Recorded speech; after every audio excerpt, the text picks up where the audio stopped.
So this is the LGBT History Month panel hosted by the Columbia School Social Work DEI department. I'm Sarah, I use they, them pronouns, and we'll go through and I'm gonna let our panelists introduce themselves, just like your name, your pronouns, and just a brief, a brief bio about yourself. We'll start with Ozzy. Ozzy, he, him, for my pronouns. I'm originally from Iowa, but I've lived in New York for the last couple of years. I identify as a trans man, very open about my transition in general, in my journey throughout that.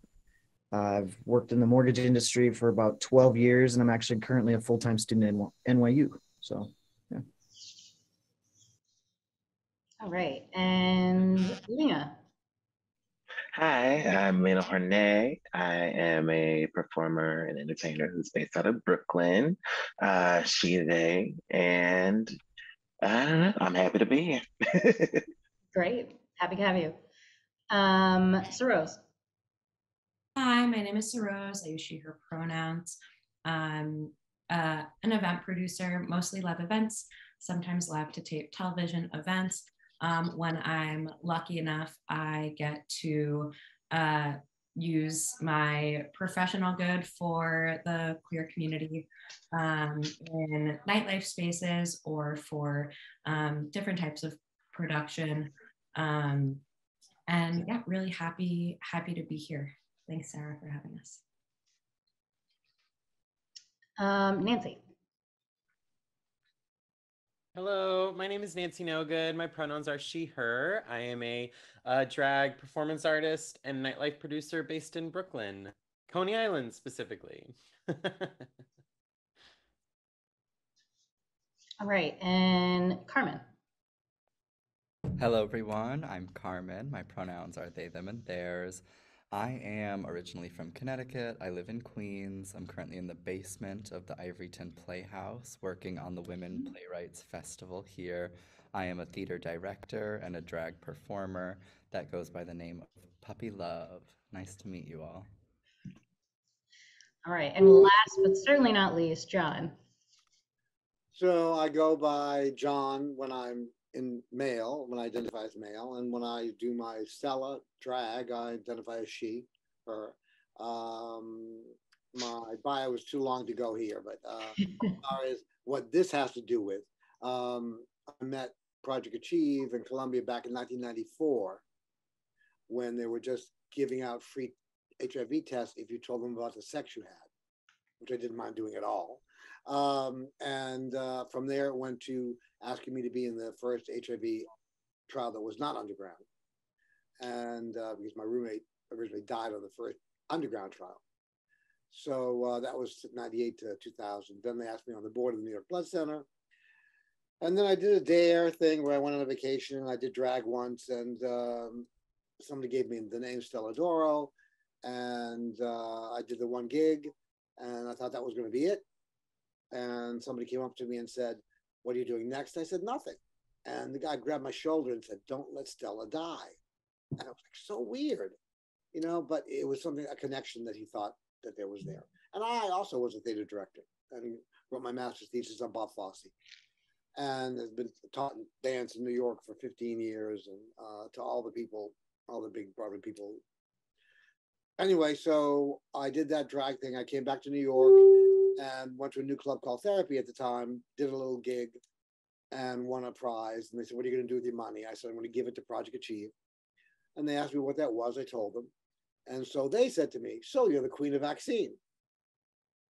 So I went back to the New York Blood Center. I said, "Do you go out at night? Do you, recruit people? Do you try to educate them?" They go, "Oh, no, they're drunk. They're, not going to listen to us." I said, "What if you give them a card that says something so they'll have it the next day?" Well, they like that. And so they made a card for me, the queen of vaccine, "Listen to your mother," Stella says. And then I made up my own cards about me, separate. So I passed them out every time I performed. I was working full-time at Channel 13. I was associate producer on an arts channel. So it wasn't really a full-time job for me. Just one thing I did a week. So I did that. But mind you, that's all in the 90s. In the 2000s. I didn't start drag till 2004. When I was 55 in 2004, carrying the one. So I was originally in ACT UP, and I went to gay men's health crisis after ACT UP blew up with my roommate's death. Then I went to AIDS Prevention Action League, where we were more radical and did more design their floats for the parade. Then I founded Sex Panic with a bunch of real smart people. And Rashi Vayed also, who just died about a year ago. And Sex Panic was really great. We did a lot of really great things and designed a lot of floats. And so that's how that transition happened from my activism to Project Achieve and to drag. And we've been doing a show called Vaccinalicious for the last 18 years, once a year. And I've been the host, and then we grabbed Peppermint in because I got laid off from my job and I quit drag, I quit everything, gave Peppermint the crown, and I became the Queen Mama vaccine. But then Peppermint grabbed me back and said, "Oh, listen, so why don't you go downtown to this club called Barracuda? I'm hosting, you should come down." So I went down, saw these kids, but I started winning again. And I liked it, so I stayed, and I went back into it. And so I'm still doing it and helping Columbia and Project Achieve produce these things and bringing in new kids and younger people and new people every time. And that's what's important to show how drag has changed in the last 18 years, which has been unbelievable. And so I've been able to see that and to try to, as Angela Lansbury says in one of my favorite movies, adapt, which is very difficult to do for some of us, to the new things. Yeah, no, thank you. I'm so glad that I met you through, the things that you mentioned, because you also are kind of an archivist too. Like you take a lot of photos, and I'm so excited to have you and to have everybody for this panel. It sort of grew out of that. In other words, I took pictures of the show, but then I said, let me take pictures of the kids. And then I gave them my cards that had my Instagram and my Facebook, of which Instagram I'm not very good at. But anyway, so I tagged the kids. They think it's a big deal. They're with me. And I put them up. And so it brands Project Achieve in Columbia. At the same time, I give them their own space and their own name. So that's how it just evolved. And I have like 72,000 photos just on my iPhone. It takes me 4 days, which I really have, to sync my phone. Oh my gosh. Right. 200,000 photos on my. Yeah. Well, thank you all for introducing yourselves. We'll get started with a few plan questions, and then for those of you, I know so many photos, right? For those of you who I'll be looking at the chat as we go if you have any comments, but also if you have any questions, feel free to throw those in the chat, and we'll have time, maybe like 15 minutes at the end, so you can ask all of your questions. All right, so the first question I wanted to start with was, this is a Heritage Month panel, so why is it important to celebrate LGBT History Month? Or to maybe not celebrate, but maybe to like honor LGBT History Month? For me personally, I feel like the reason that we honor it is not only for our own self-worth and our value and our own moral abilities, but it's also to honor the sacrifice and the loss of so many people who don't get to stand on the same 2 feet today and carry that legacy. We lost such a large amount of our elders for such a brief period of time in history, and there's so much rebuilding and so many stories that have been lost in that period. So the more that we get to speak out and be ourselves, the more service it is done for them and their memory and their legacy and the things that they carried and hoped to accomplish. I would also like to say that, like, I mean, as somebody that grew up in the Midwest with like zero role models, visibility, or anything like that, like being able to, recognize and celebrate, our queer history and everything,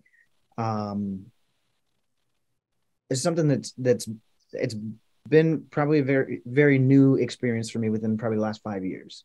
I've identified as, an LGBTQ plus, person for most of my life, but being able to actually embrace it and celebrate it the way that I meant to it brings a whole nother layer to it. So Yeah, I mean, to piggyback off of that, that's exactly why I feel like it needs to happen. And growing up in the South, I didn't have all of these, I didn't know so much about our history, and to be able to, you like living in New York City, sometimes I feel like you can be in kind of a bubble where you're like, oh, it's here, it's everywhere, and it's new to someone tomorrow, and it's new to someone the day after that, and to keep that history resonating with people and to keep it just resonating in general so people know it exists and it's there is something to we have to hold fast. I agree. And I think until the queer experience is one that is completely normalized, which who's to say if that will ever be, and there is this sort of world of backlash and world of trauma that emerges from the community, I think it's only right to want to balance the energy that we experience throughout the year for as much as we can, an act of celebration to, bring that love back in. I think it encourages people who are maybe on the outskirts to want to come in to see that there is joy to share. And then, as some people touched on, there's each year when we celebrate it, there's a deepening. I find greater depth in my understanding of queer history because a lot of the terminology is new. A lot of the way we talk about queerness is new. And we're learning that so much of what we're at right now is like the first trans person to do this, but we're learning that there were all these people who are coming out of the woodworks who identified in the shadows or didn't have the language to identify. And each year there's a deepening of I'm finding others who are able to bring themselves into the conversation in a way that maybe was not safe. And so the more that we can create that act of love and safety, the more that we allow everyone in. And I think it's about opening that door and smiling and saying, come on in. I love that. I'm gonna be completely honest. For the longest time, I thought that June was our month as queer people, and it has only been recently that I realized, almost 30 years ago now, that October this time, national of course there's National Coming Out Day, and that it also coincided with LGBTQ History Month. For me as a queer person, I was like, oh, I need to be reflecting. But I think like June for us, we have, Pride Month.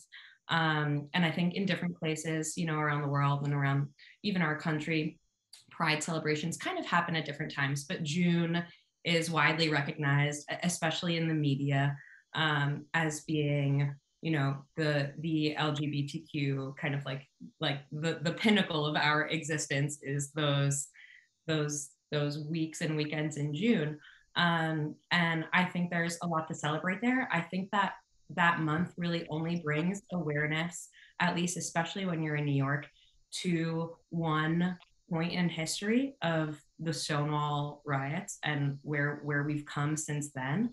And so I don't know. I imagine it's been a long time since I've been in any kind of, elementary or middle school, but I would imagine, in October when kids are doing their presentations, or there's like a special day for in their a special chapter in their textbooks, in a day where everybody picks, an icon, a historical figure in history that it's in the queer community. And that's definitely something, even though this month was established when I was a kid and I grew up in New York, that never happened. It's something that I imagine is kind of that's the trajectory for this month.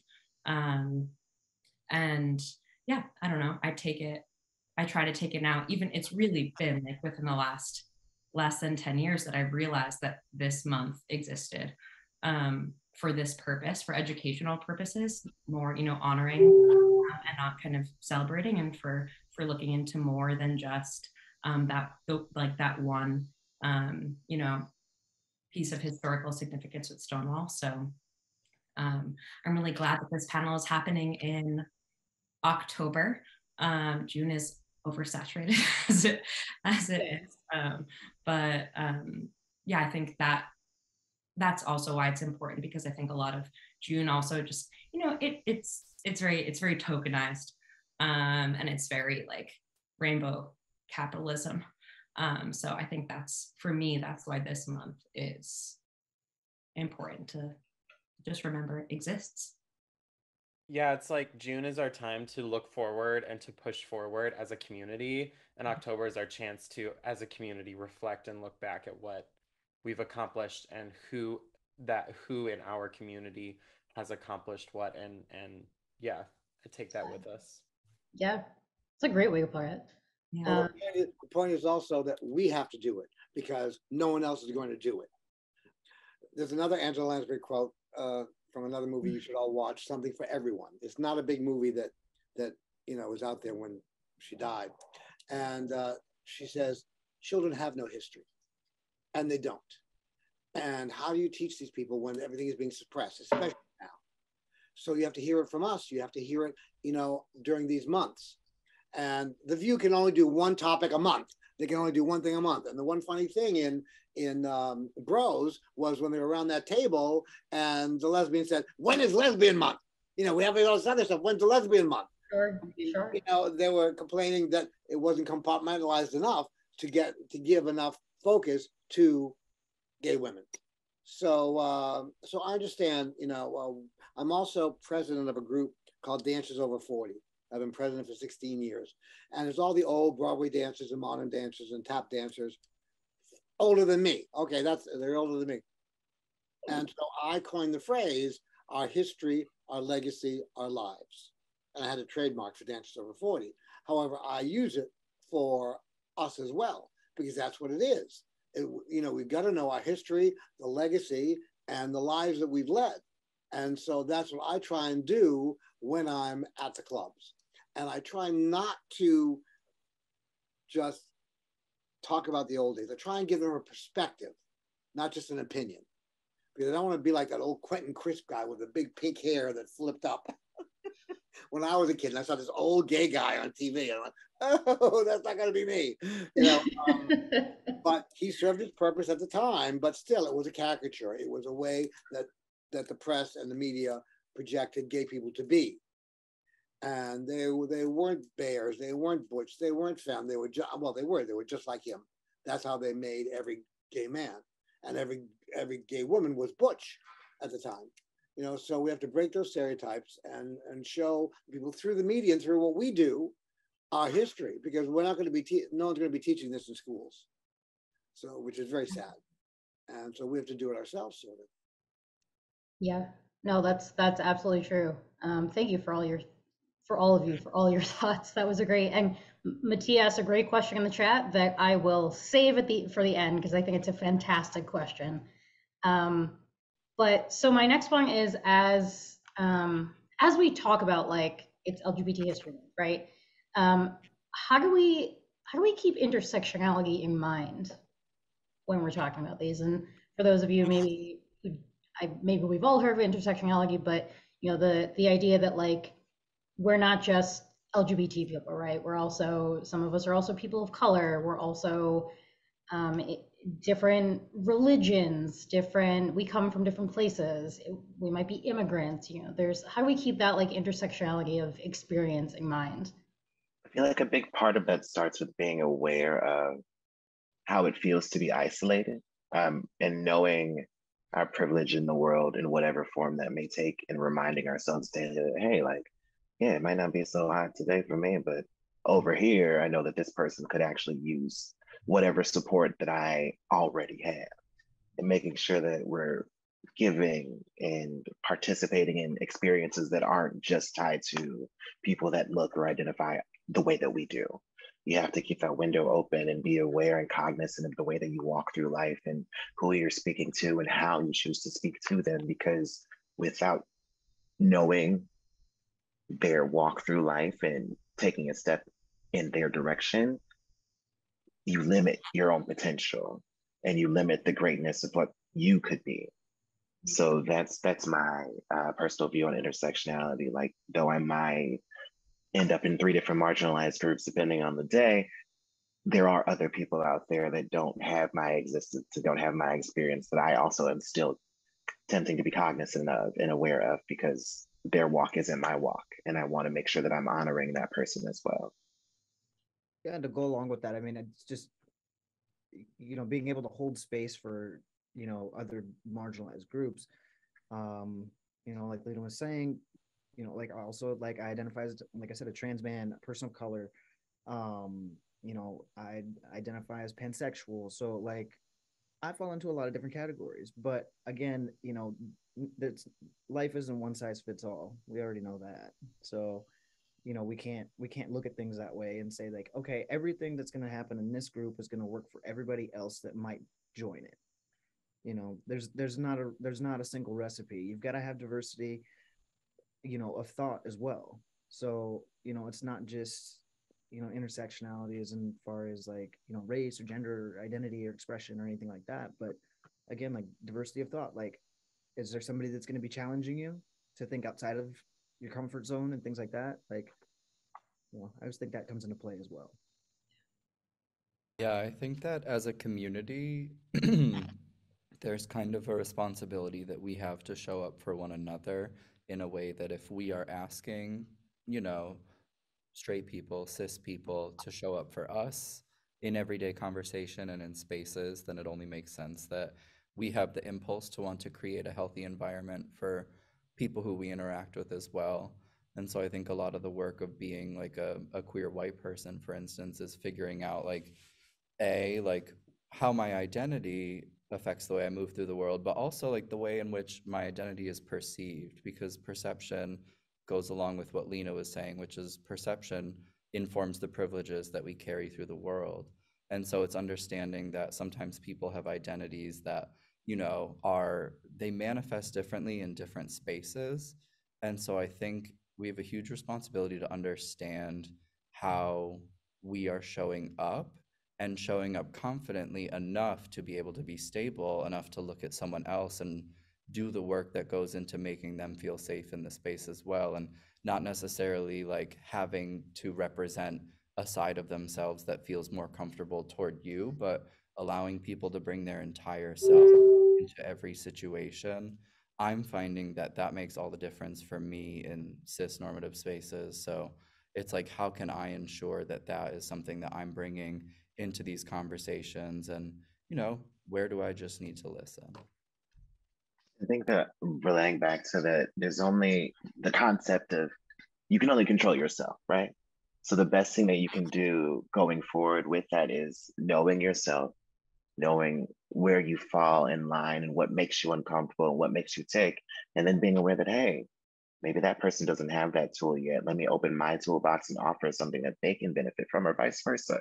That is how we should be exploring and living life, as opposed to kind of pretending that the self isn't important and focusing just on work or relationships with other people and never actually honestly taking a look and reflecting back. I find that Vaccine Delicious was really a microcosm of evolution, because when we started it, it was drag queens, and it was what everyone would consider 18 years ago as a drag queen. And as it progressed to this last year, when we did it in May, the straight, cis, Hispanic employee of Columbia said to me, well, Stella, things have changed. I don't know if you know this, but things have changed. It's not just a drag queen anymore. I said, have you been to a drag show lately? And no, and it's true, because I knew growing up only those celebrity people that identified as trans. That was it. The tennis player, the this, the that. Did I ever meet and talk to anybody? Did I ever over into my house? No, not until I did drag. Did I even meet them, right? And the first person I met, I didn't even know was trans. And we became very good friends because we would beat each other at Barracuda. And I had her and her boyfriend over for Thanksgiving and a trans man over for Thanksgiving. So we all learned from each other at that Thanksgiving dinner because we have a lot of that stuff. How many Black friends do you have? How many Black friends do you have that you go out with, that you don't just talk to on the phone, that you don't just work with? It's the same kind of thing. So we're planning Vaccinalicious, and they say, okay, we need all these different non-binary, blah, blah, blah, right? So I know them now, even though they come to Manhattan, a lot of them are Brooklyn based. So we did have box of crayons, we had gray area, we had people that were not non-binary and all different kinds. We realized they were all white. We were stretching to find any people of color. We had 1.5 people of color we got out of the people. Not 1.5. 1.5. I mean, it was a stretch. Sure. But when you only have 8 slots to fill, and it's sort of like RuPaul, where there is an Asian, there's a large, there's an older, there's a whatever, Or there's a token person of each identity. Yeah. Right. And we didn't mean to do that, but we wanted to get the best of that I thought were, able to compete to make to win the Miss Clinical Trials. And who won? The white girl. And it happens, and we could talk. All the panelists know that I love going to drag shows, and just supporting drag shows in New York City and seeing the diversity of drag. And we could do a whole other panel about the history of drag and the diversity of drag, right? Drag. Right, and it's amazing. But yeah, I mean, I feel like that's to bring it back to like the question of like intersectionality, right? It's hard sometimes to find somebody who has a very intersectional identity. A lot of times certain drag artists are only one, this is a simplification, but like 1 or 2 identities, right? And so I've seen a lot of drag spaces where there is a diversity as a group of performers, but there's not, it's kind of like one of each, and it feels weird. But I feel like there's like certain spaces are really doing, like Vaccinalicious, like Celadoro, I think you're doing the work, even if you only have one of, it feels like one of each, right? Sarah, I do want to keep talking about this for 1 second, because as a like producer in nightlife spaces, I just feel that like it actually is not hard, especially in New York. And I've traveled to small towns across the country filming like a show on drag and queer identities like across America. I think like the folks that are responsible, and this is something I feel strongly about as like a like cis white woman in like a lot of drag spaces and just in a lot of queer nightlife and day life spaces in general. It's actually not that difficult for me, like intersection out, like we really have to be intentional and like Celadoro was saying, like really take into account, think about who you're surrounding yourself with, both in your personal life, right? In your social life, and in your community organizing life, whatever that means for you, putting together Vaccinalicious or planning, putting together a show or a lineup of musicians. I'm opening a lesbian bar and music venue and community space in Astoria now. And, our core organizing group, we are three like white people and 1 person of color. And I try to hold all of us accountable for making sure that, we're one, like doing the work to find, it's like in our inbox, maybe we won't get inquiries from bands that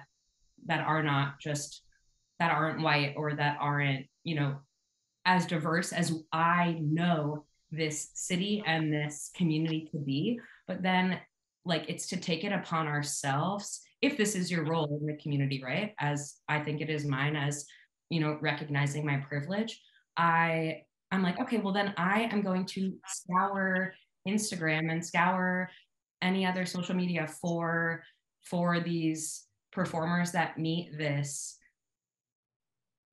need in our community. And like, those are the people that I want to pay. Those are the people that I want to amplify. It's not that they, like kind of take up less of the population in general. Like the fact that we're not getting, inquiries from these groups, then that speaks louder to me, that I'm like, okay, well then people aren't reaching out, which means this maybe doesn't seem like we're not making it seem like a space where they can. And so then we need to change what we're doing. Like we're doing it kind of, I don't know, I'm working like kind of backwards from that. Not like, oh, well, we're not getting those asks. So like, this is the talent that we've been given. This is the easy way. And that's just not it. And I think that is like the way to move forward from my position. Even Sarah, like when Sarah had mentioned this panel to me, I said, if I'm not taking a spot from like a trans person or a queer person of color, then I would love to participate. I have a lot to say always, but like that is always like that. If that isn't top of mind, then you really need to reevaluate from where I'm coming from. No, and Sarose, I think you have a unique, so sorry, go ahead. No, I'm just saying that's why I'm also last to speak right now on this topic. And I think no, you're not, because I want to follow up. because now instead of doing Vaccinalicious in Manhattan and bringing some queens from Brooklyn, we are going to be traveling. We decided we need to go where the people are, not to stay in Hell's Kitchen or Chelsea. So we are going to Harlem, we are going to Brooklyn, and we're going to go to Queens.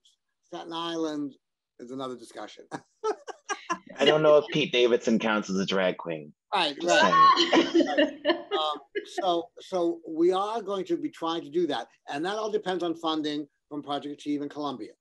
Because there was one year that they didn't even fund Vaccinalicious. It says Vaccinalicious 17 or 18 when it should be 19, because there was a year that they gave us no money and we couldn't do it.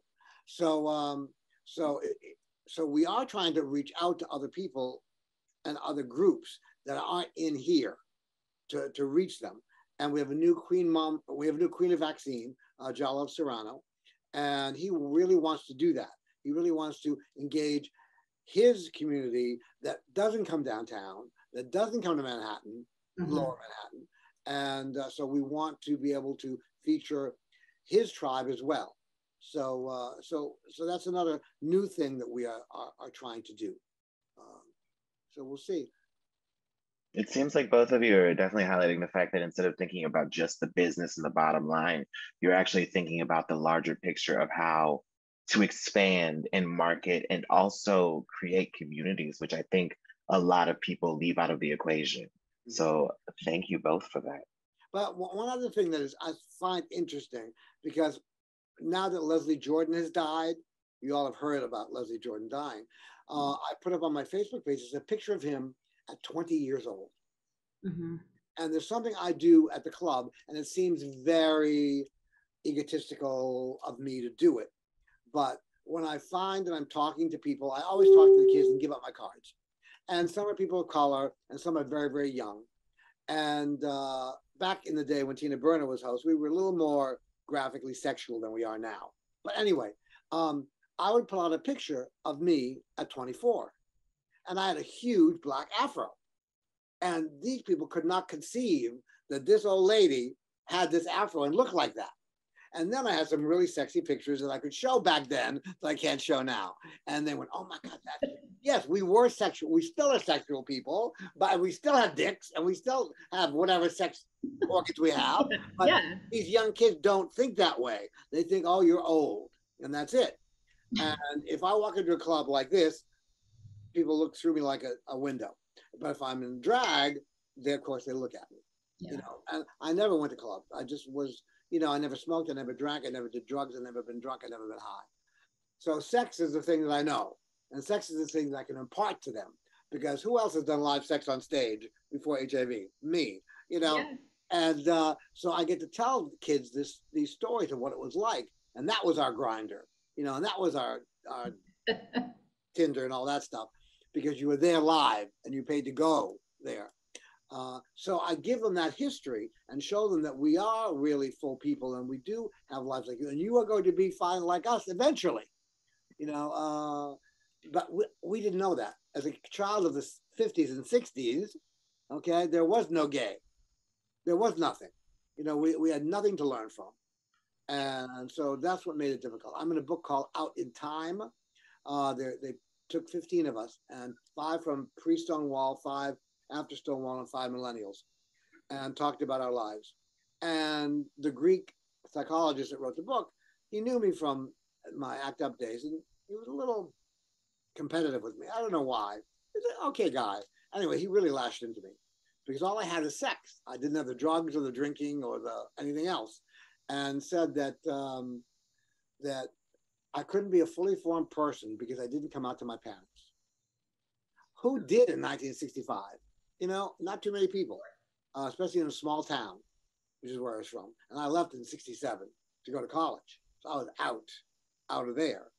But I was didn't really identify and come totally out until 1980. You step on that stage and do live sex, you're coming out. So everybody has their own way of coming out and their own time of coming out. And we have to respect that too. I have people that laugh at people that come out at 50 and 60. You know, this is their journey. You've got to respect their journeys of when they come out and how they do it. And it's difficult to understand some of these things, but you got to go along with it. Yeah, no, thank you. I think that's like another intersectionality that I feel like we don't. I'm thinking about my own, when I was in my master's program for social work, right? I feel like that's the intersectionality we're not talking about, is like is age and ageism, and like how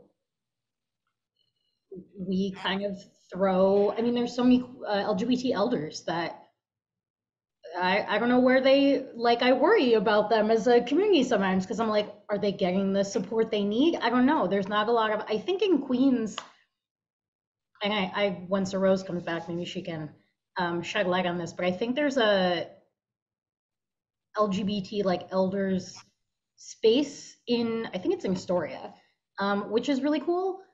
But other than that, like, I don't know. And also, like, I want to say that Kristen saying in the chat, new lesbian bars are so rare, right? Because not a lot of new spaces are opening, and especially for queer women, which is again something that Saroz, I feel like you are at the center of. You're helping to open the only lesbian bar in Queens. And isn't that the one that got burned down, or somebody tried to burn down the door? I think that was in Brooklyn. That was different. That was in Brooklyn. But I'm happy it hasn't opened yet. I can talk about it for a moment. I'm always go for it. And I will say the Queen Center for Gay Seniors, where I've been doing programming the last couple of weeks. Tomorrow we're actually doing a drag king and thing show on Fridays midday. They're so sweet. It's in Jackson Heights. It's actually not even a physical space. Like, I know I gave a quick intro before, but just kind of to go more into it. I've been a producer at Hot Rabbit, which is a queer woman like own and run nightlife space that has been around for over 10 years. And we have started in spaces like The Monster, Boots and Saddle, spaces that are queer owned, but they host a lesbian night. So what I'm getting at here, and I'm gonna go back and forth a bit, are like physical spaces for queer people, right? And where people feel safe gathering. So queer women still feel very safe in going to a space, even though it is kind of only one night, and it kind of feels like we are like the theme of that night, right? When we walk into the Monster, it's not somewhere that everybody would go. The Monster is the bar across from Stonewall, like piano bar on the just for folks who are, because I've been reading the chat. We have been throwing around a lot of like Barracuda, and yes, so these are all names of queer bars in New York City. Yeah. So so the Queen Center for Gay Seniors is actually it's actually the Queen's like Jewish senior center, but they have some negotiation through the Queen's Community House, which is like the overarching group that has these two queer arms of it. They offer a lot of social services, but the Queen Center for Gay Seniors and Generation Q, which is in a separate building of its own in Forest Hills. I'm from Queens, if that is not clear by all the Queens chat that I give, but so it's not even its own physical space, right? So it's wonderful. It's in Jackson Heights. They do a ton of education, just like social engagement, civic engagement for our elder queers. And I was saying earlier that I'm in the process of opening Astoria's and Queens's only lesbian bar, which has been like a very long-term plan of mine that has now kind of very quickly come almost to fruition. Myself and a group of Astoria-based folks have been raising friends and funds for the last 15 months or so, and we're looking to open a brick and mortar space. As someone who has been a promoter, I guess, for lack of a better term, through Hot Rabbit and other queer events, I feel very strongly about a few things. One of them is during Pride, we throw some of the largest, lesbian and like queer trans events, but we're throwing them at the biggest venues in New York.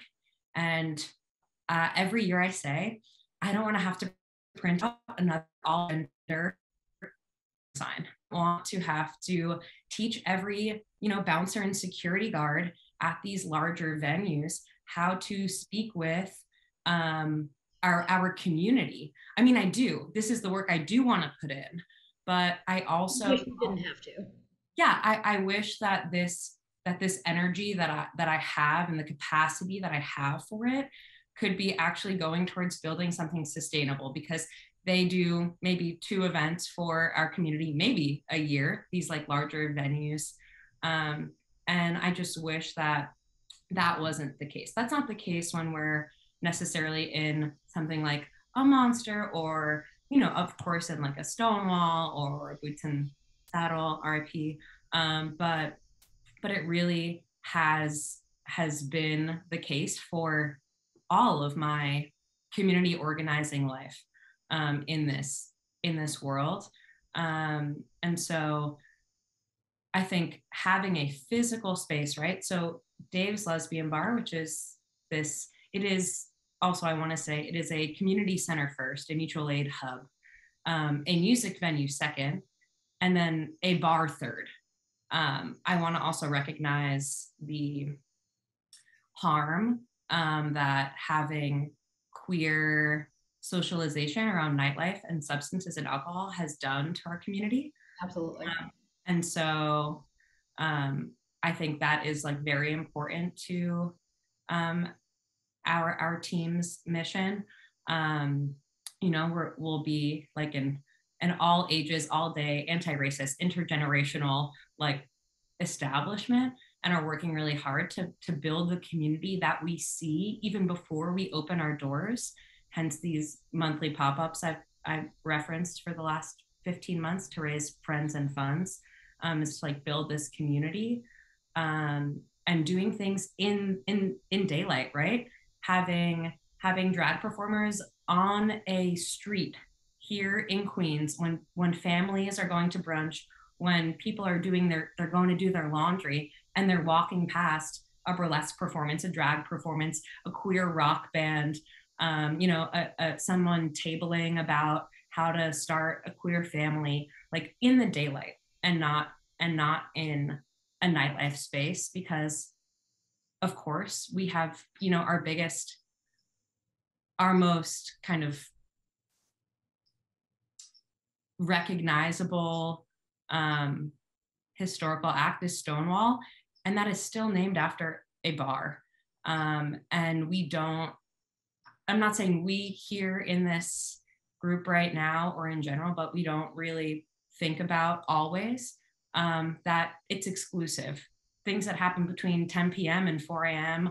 To a 21 plus establishment, especially now that we're so lucky that, you know, youth, they're like coming to terms with their sexuality and identities so much earlier, I think, than at least personally than I was able to. And I think then was like really popular. So trying to create spaces that are inclusive in all of the ways. And I'm glad that you know, that, you know, intergenerational inclusivity came up, and, you know, accessibility also in, you know, in terms of disabilities, and really just thinking about everyone in our community. I could talk about this forever, but I'm just gonna kind of stop right now because I feel like I'm rambling. But No, you're good. Thank you. No, thank you, Soros, for sharing that, because I feel like you have a unique perspective. In a sense, as like somebody who is really purely doing like organizing or like event planning, right? So like, not that the rest of you don't have that, but Soros, I think you have a really unique perspective. So thank you for sharing. And I think you make a great point about how Stonewall, for example, like Stonewall is named after the bar. And like there are still people out there who don't know who Marsha P. Johnson and Sylvia Rivera are. And for those of you who don't know, those are the two trans women of color, drag queens, trans women of color that were that led the Stonewall riots, pretty much. But most people don't know those names. And Stonewall is an important space, but it is still the name of the bar. So that's interesting to think about and to examine. And so, like, speaking of that, one of the other questions I had for all of you was who are some like LGBTQ people who are like breaking barriers in the field you're in, whether that's drag, whether that's community organizing, or just like people who have inspired you in recent or distant history, who are people that have like broken some barriers in your field. And Ozzy, Nancy, Carmen, I feel like I haven't heard from you, not that I don't appreciate hearing from the other three of you, but if y'all have any thoughts, I want to hear from you too. If you want to speak first on if you have any like role models that are breaking barriers. So, not many people breaking barriers as far as the finance industry goes, but I would say that somebody that actually like is really inspiring me right now is Leo Shang. He's playing one of the main characters in the reboot of the L Word, Generation Q. Yep. He is a trans man, and that's also what he portrays in the show. They're trying to right some wrongs that they did in the original L Word, because that was they did the best they could for the time that it was. Sure. But it was very misguided. But I'm very much enjoying seeing his character, on and off screen, evolving. I follow him on social media platforms and things like that, and he very much is very open about how his experiences as a trans man like have influenced like his acting and his perspective on the different things that he may or may not be interested in auditioning for, or like things that he doesn't have any interest in because he would rather play a trans character. Absolutely. So, yeah.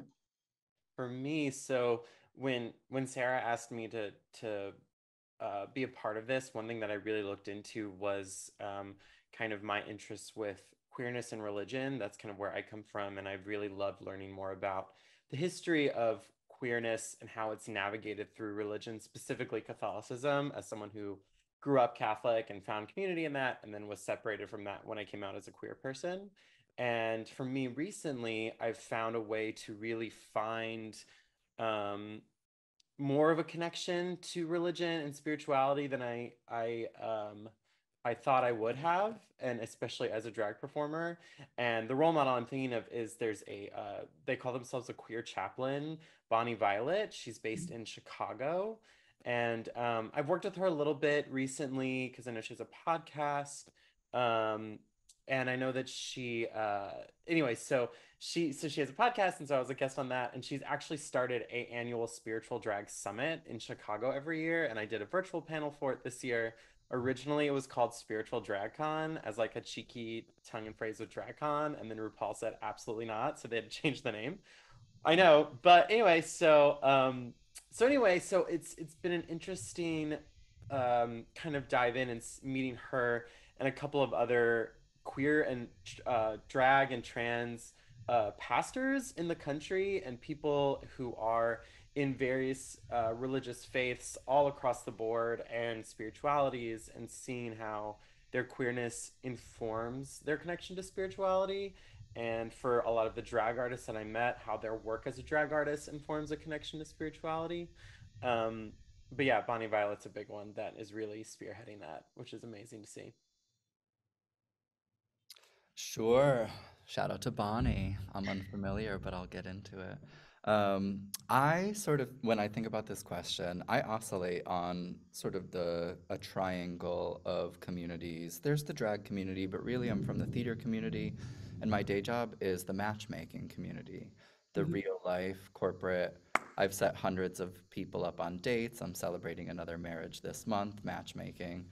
Work for a national company, and I am the queer matchmaker. There's a dozen of us, but I'm the only one who matches exclusively for the queer community.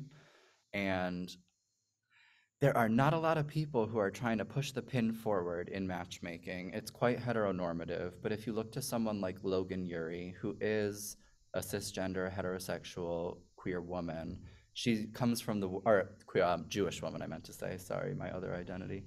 She comes from the world of behavioral science. And so she applies this science and will always make mention of how it does and doesn't affect the queer community, which is honestly some of the first mention that we're getting in terms of relationship science. She's starting to talk about things like polyamory. She wrote, some of you might be familiar, How to Not Die Alone. And so I would recommend, if you ever want like dating advice from someone who keeps queer people in mind, Logan Yuri. In theater, Sarah Porkalob just did an interview that was released in Vulture. Sarah is a queer, cisgender, Asian American actor currently in the Broadway production of 1776, Mhm. which is co-directed by the head of the ART in Boston and one of Beyonce's head choreographers. And she called them out on, the work that they are and aren't doing in theater. And she's really pushing the pin forward in theater, Sarah Porkalob. And I really admire the kind of boldness that says, I'm in the middle of the work. I'm not going to talk about it once it's done and there's nothing that can be done. I'm going to talk about it right now. I'm going to get the conversation going. And, Sarah has been receiving so much backlash and so much support, but I think the fact that the conversation is happening, brilliant. Just going to say quickly, I am on the outskirts of the drag community because I have not found the energy and the work and the intentionality that I seek when I make art. I think that when I come to a space, I'm always thinking, where am I meeting the space? What do they ask of me? And what am I here to do? And when I perform in drag, my name is Puppy Love. I do a show called Puppy Love's Matchmaking so that I can not only match for the queer community in real time. I've matched Sarah before. Sarah participated in the game. But I'm also here to help bring my experience and years of matching for our community to the queer people and help us get through these barriers that we have in relationships and ultimately to create a community of love. And the last few years have been really hard for me, witnessing that a lot of people go to those spaces to earn a dollar and to be the center of attention. And there is not always an air of positivity. I'm not saying this is pervasive, but I have yet to see someone who is really trying to change the drag world in terms of what drag queens are there to do at bars, which is inspire us to have a good time. And I feel like sometimes we let the trauma weigh us down, and maybe I don't get out enough, but when I see someone who's doing that in the drag world on the grand level, I will let you know. Yeah. No, and Carmen, I do want to say, like, I've been to a few of your shows, and you have a it's a unique, your matchmaking shows, it's a unique thing. Like, I think you're filling a niche almost.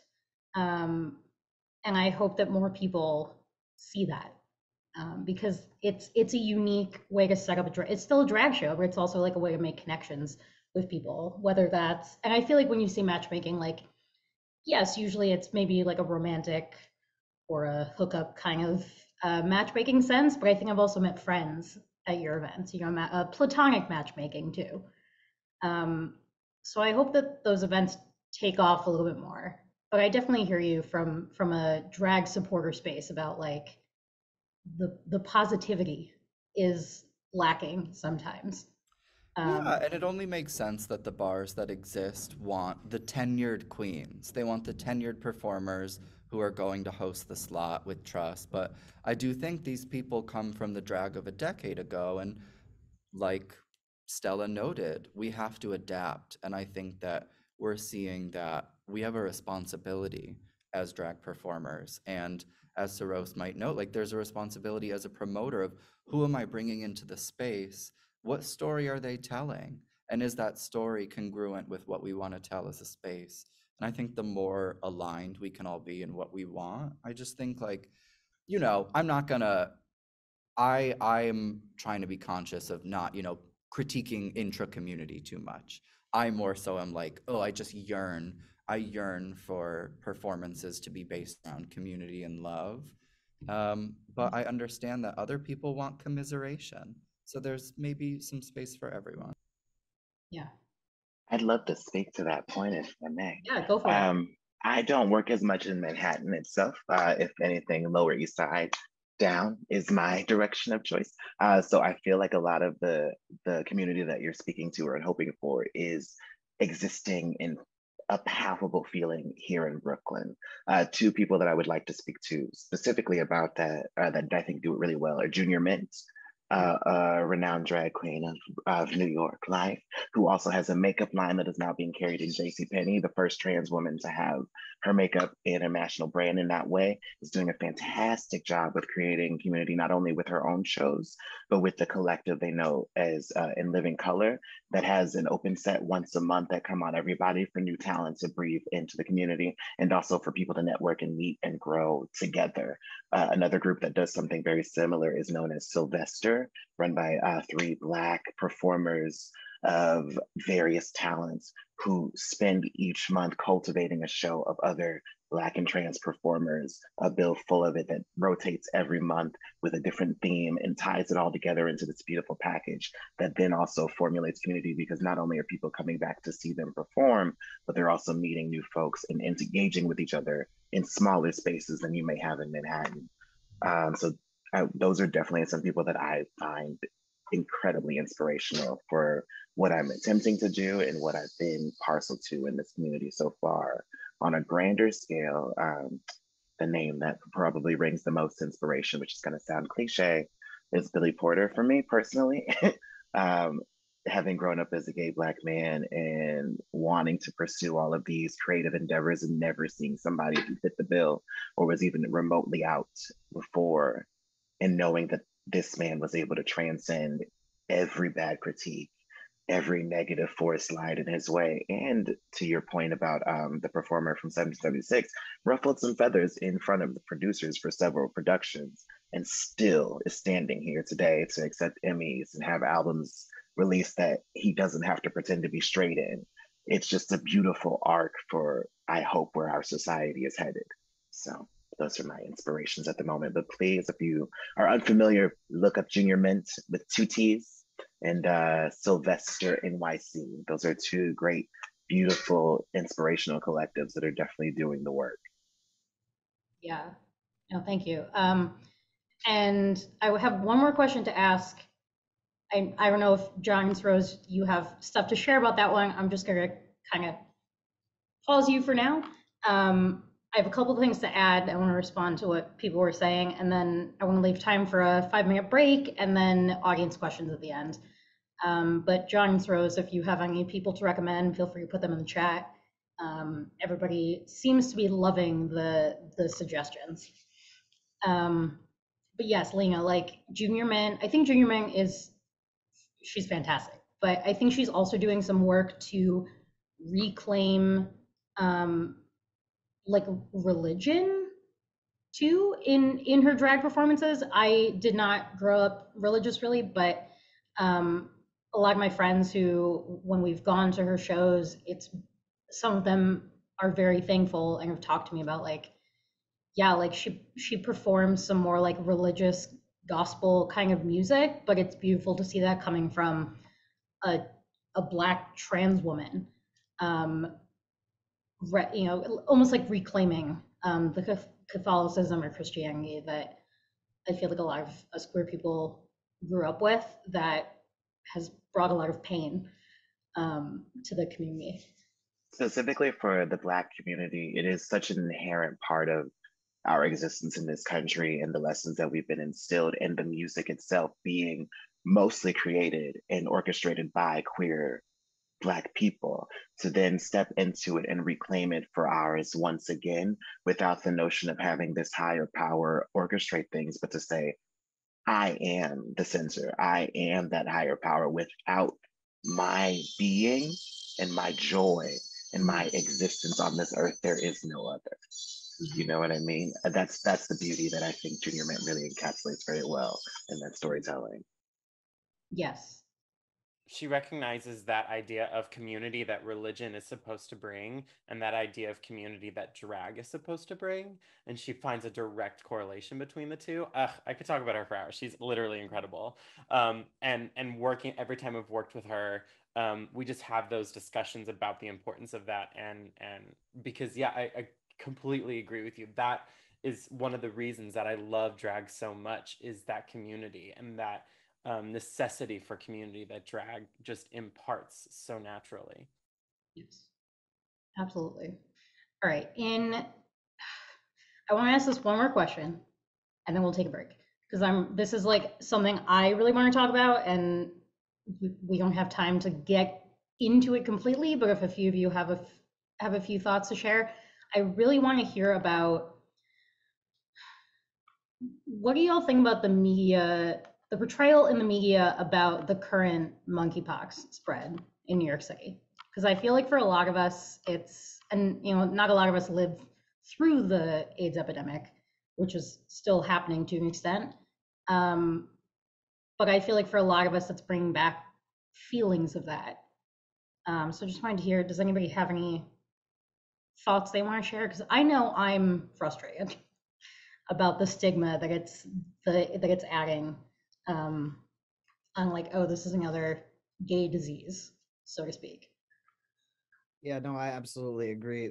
It was botched at the beginning as far as the reporting of everything. It was, oh, it's just the gays and nays that are at risk, and they're the ones that are spreading it, and this, that, and the other. Like, to the point where I had people from back home in the Midwest calling me and being like, hey, like, I know you always go to these drag shows and stuff like that, like, be careful. But I'm like, first off, I need to be careful regardless.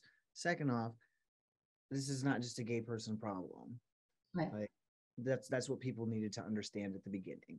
Instead, it was, it started to snowball because of the misinformation. So yeah, absolutely. I think there was something too that was made worse. I can't think of a better word for that, or catalyzed perhaps by the fact that there were not enough vaccines at first, and the fact that there was this grand jury of selections to deem who was eligible of it instead of making it present. So I think by prioritizing the queer community with such a weird rigor, that seemed to alert people that this was a state of emergency for queer bodies in a way that may be triggered in essence of AIDS. I just want to quickly share, like, my unique experience with this is that I was working in Vermont at the time, and I had to beg, borrow, and steal Planned Parenthood to give me the first monkeypox vaccine in all of the state of Vermont, because I was going home to do a drag show that weekend and didn't really want to go into a gay bar and then come back to my group housing just without that peace of mind. And it was a wild experience. It took days, and then it took the person like calling the head of Planned Parenthood Vermont to get approval, and then the detail I physically had to provide about my sex life sounds a lot like what John was talking to earlier. And then the last thing is that my mom works with the Department of Health in Connecticut, and when I asked her if I could get a vaccine there, she said no. Her boss, the head of the Department of Health for Glastonbury, Connecticut, said it's just a gay disease and that they're not really taking it seriously.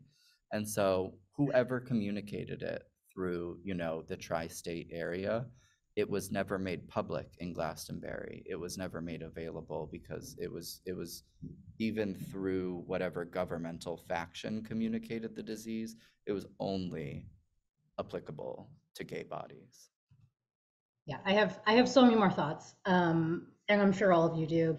We're gonna do some time for audience questions. So I didn't see any new ones in the chat, but I have a few from Mattia and a few from Kristen. So we were talking about this towards the beginning of the panel, but Mattia was asking, she's feeling curious about having separate history and Pride months, especially since there seems like there's overlap. Does anyone have any thoughts on how you differentiate them? So we talked about like June is a little bit more of a celebration or a looking forward, I think is what Nancy said. And October is LGBT History Month is maybe a little bit more serious or somber, and it's more about like acknowledging our history. So how do you kind of differentiate them? I feel like pride itself is like almost finding that sense of inner self and that sense of power that you carry through the world and you can grace onto others. Whereas October feels definitely, to Nancy's point, more of a reflection, a time to research, a time to learn, a time to ask questions and hear other people's voices so that you can then have more of your cup filled by the next June. There's definitely an interplay, but it's not always the same. You have to remember the Pride was not a pride parade, it was a revolution. It wasn't supposed to be a pretty thing. It became a pretty thing. It became a corporate thing. And that's why you still have the anti-parade in the morning and the Dyke March and those other things to show what it used to be. Yeah. So there's all that history. And so there is a history component to gay pride. There has to be, because it's about Stonewall. That's the whole point of it. So there is some history there. But it is more of a joyous time, and this is more introspective. Yeah. And by the way, just so you know, if you go to my Instagram account, I do a monkeypox mix that is pretty funny. It's a great. If you ever have an opportunity to go to a Stella Doro show, fantastic drag performance that is educational and also fun and musical. I start with monkeypox. I go to polio. I go to COVID. I go to STDs. All to the song "I've Got You Under My Skin." Yes. And I use Dimitri Daskalakis, who is a Greek boy from my ACT UP days, who I knew as a kid, who's now number 2 at CDC in monkeypox. And I use his speech in the beginning. And one of my friends forwarded to him because I haven't seen Dimitri in years. Yeah. Great. Another question that, let's see, Mattia, we always have great questions. Thank you, Mattia. So the question being, so for like physical social spaces, do we feel like community building has moved online? For places that never had physical spaces, does the internet offer more opportunities for community building? And I'm especially curious about Ozzy because you grew up in the Midwest. Or anybody have thoughts on, or Rose, who's a local Queens person? I mean, I am local Queens, but I was a producer on a show for HBO that traveled to small towns across the country to explore the queer community in these towns, and they brought 3 celebrity drag queens, right? So I'm from New York, so I went to like a very liberal arts women's college in Western Massachusetts, so I definitely have grown up in the bubble. So my really first experience with anything outside of this like very fully formed, very well connected, almost too small, like queer community was traveling for We're Here. And um, what I noticed there is that obviously we're here, right? We're here, we are there, we are everywhere. But the physical spaces were not kind of how I was saying before, they were not, maybe they, and in very few places they had a flag in the window, they had a queer barista behind the bar, but these are places that are kind of under the radar, known to be safe places, which is like historical to us, right? As queers, places that they didn't have lesbian and neon lights on the wall, but if it's like an if you know, which makes it difficult, makes it exclusive. But the coffee shop, the bookstore, and I think to the point in this question saying how I think it was this question how lesbian bars are disappearing and they're so rare. I often hear it's queer women, they spend their money differently than men. Statistically they make less money. Women make less money than men. They spend less money than men. The hookup culture different in terms of like needing bars. And all women just, lesbians want to spend more time at home with their cats. There's all of this. And I'm not saying any of those are untrue. But I also, what I challenge people with is that why are we fighting so hard to have more bars? Like, why is that what we're pushing for right now? Because of its toll, substances toll on the community. Like, why are we looking just specifically for nightlife spaces? I can't, what I want others to speak to is maybe the online portion of this, because I don't really have a lot to say about that, but I just want to leave everybody thinking like, why are we pushing, there's a whole documentary on like the disappearance of lesbian bars, but what I wish there was a documentary on is the appearance of other queer spaces that are not centered around the PM hours and the early AM hours and alcohol, and how we can still have entertainment, how we can still push our culture forward and pay respects to our history without it being directly related to those kinds of spaces. Yeah, absolutely. So I could speak as far as the online, spaces that are out there. There's a million Facebook groups, Instagram, influencers or whatever in the queer community and the trans community all over the place. I didn't start my transition until 2019. When I started my transition, I kicked the door down and I said, I'm done. And I'm like, we're not closing this closet door again. Like, we're over that. And so leave that door open. You were like, cue the song. I'm coming out. I love it. That's right. We kicked it off the hinges. But I had to find resources. I had to dig for resources because I lived in central Iowa. And there were the only trans identified people that I knew were from my drag community, from the bar that I went to, because like that was my like home base. Like I had my bar, I had my people, and they were all members of the drag community. That's why I've always supported drag and artists and everything, because though that was my community. And when I moved here, to Queens, I was like, okay, I got to find my people. I know where to go. Where's the drag brunch? Let's go, something. Right. But while I was trying to navigate my transition and before I moved and everything, while I was still stranded in the middle of nowhere, I had to dig online and find resources for myself for how do I start my transition physically? How do I start getting, my HRT set up? How do I find a provider that's going to actually be supportive and like understand? How do I find mental health, that's going to be supportive? And you just start digging, and it's such a rabbit hole. I mean, the internet is so vast, but like also, like I said, the amount of groups, like even specific to like being trans in the Midwest or being queer in the Midwest. Like I used to help with a support group for um teenagers that were um trying to navigate their identity.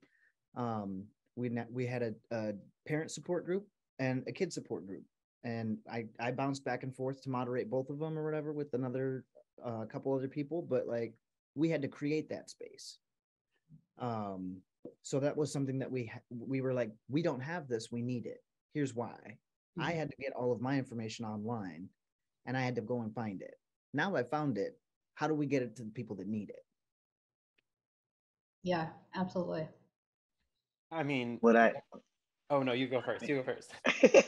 what I can add to that is that I noticed, especially with COVID, that there is the capability for us to build the same kind of communities, the same kind of performances, the same kind of communication online.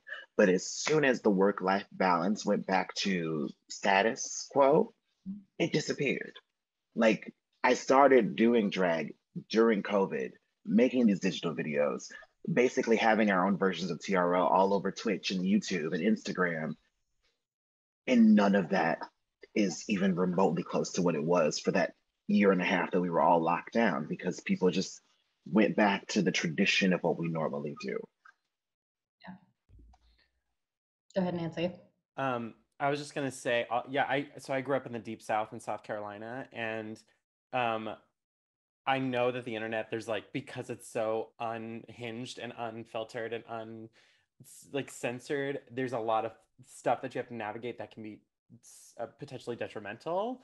But that said, God bless the internet for existing, because growing up Catholic in South Carolina, where I'm from, there are no more gay bars like in upstate South Carolina. The one that I went to was eventually leveled. Like they don't exist anymore.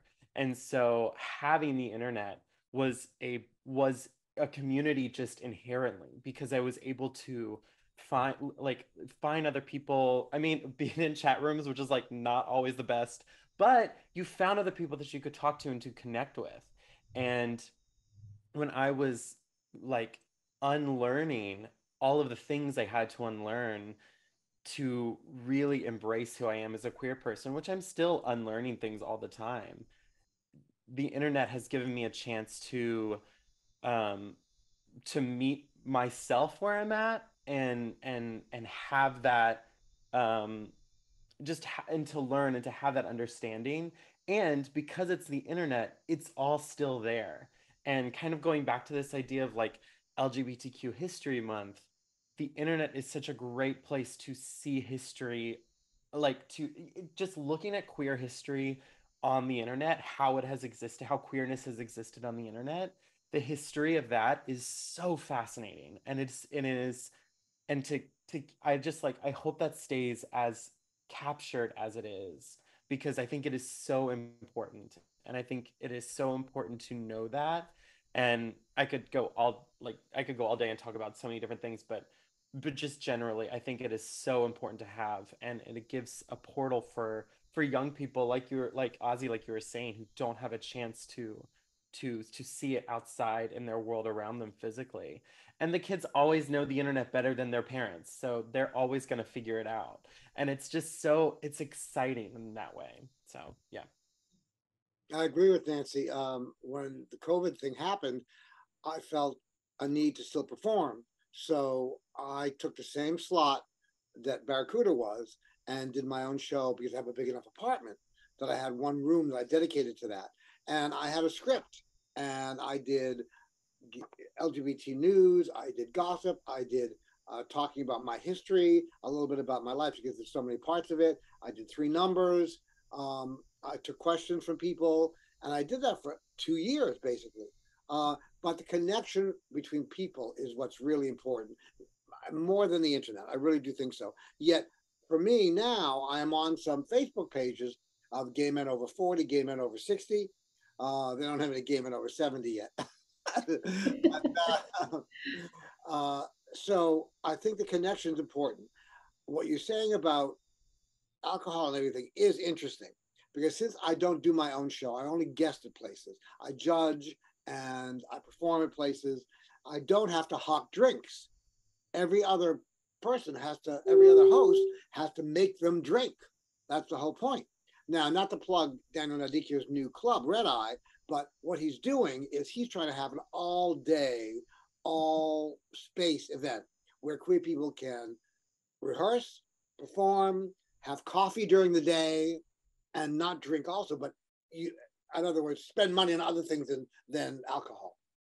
So and it's in an old hustler bar on 41st near the Port Authority that I used to go to in the 70s, which is really hysterical. So that's opening, I guess, maybe by the end of the year. But he's trying to do it as a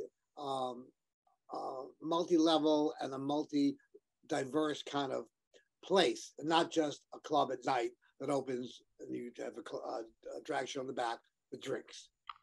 So other than that, in Manhattan, that's all I see. And talking about diversity, you have the three biggest drag queens right now: Keisha Carr, Jasmine Rice Beja, and Pixie Aventura. All people of color playing to white people in Manhattan. I'm talking about. Okay. I mean, there are other, Shaquita, of course, who's still younger than me, but still performs, in two different venues. But it tends to be that the younger people of color can't get into those niches. And Keisha is really trying to promote people of color to get up there and to do that. And that's what these contests are for. I was at Polish the Queen last night, supporting the kids that were there. And they just haven't been able to jump to the next level. There are certainly enough bars in New York now on 9th Avenue and 10th Avenue to support more people, and versus trying to do more diversity. And so they get the program, but it's just not getting there yet. It's just not. I mean, we don't see the people of color coming. They're not even coming for the people of color that are the hosts. So what do you do with that in Manhattan?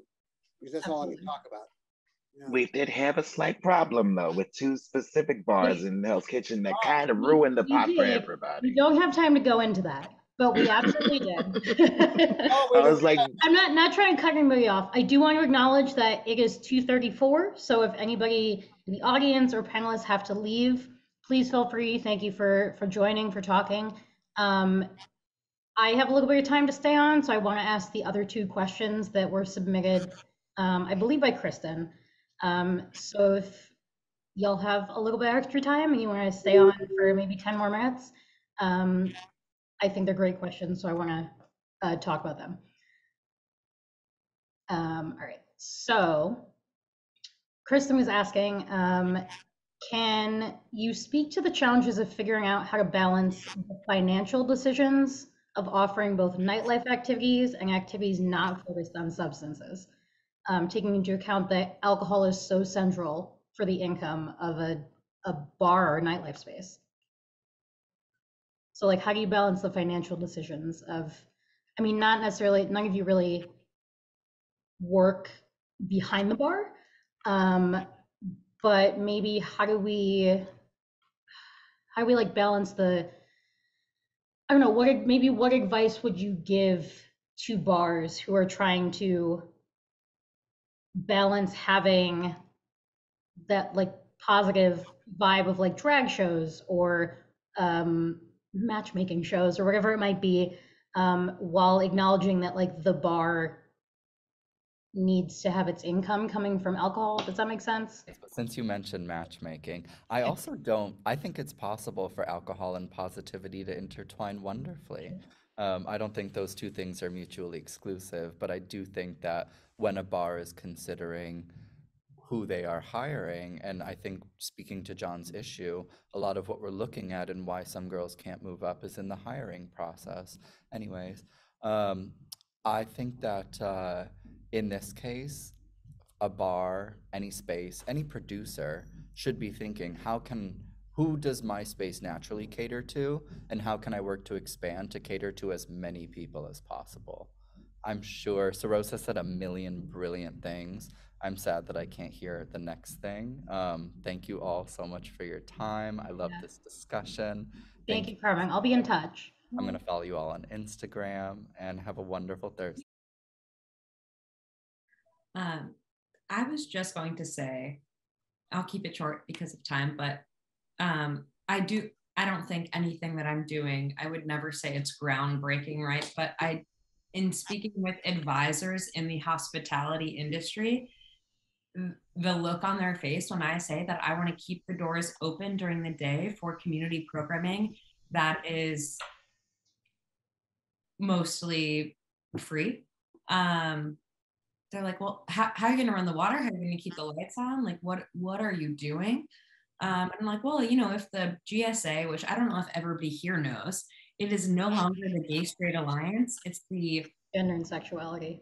It's Gender and Sexuality Alliance. Like it is no longer. So, if they don't want to have the meeting at their high school in like a classroom, if they don't want to have their event there, then they can cover, 3 p.m. after school's out, lesbian bar.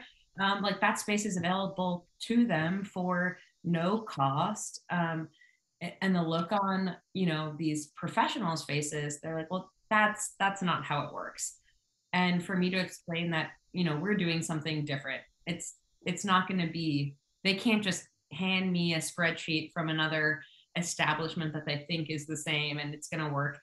That's not it. We owe a level of transparency, both on, how people are being paid, what people are being paid, who is a potential investor in this, everything that we've been working on like from the beginning. It's like every penny that we have raised and every penny that we have spent in either paying it back towards the performers or paying it back towards like buying equipment or putting it into the next pop-up event or towards permitting with the city, like that is all so transparent.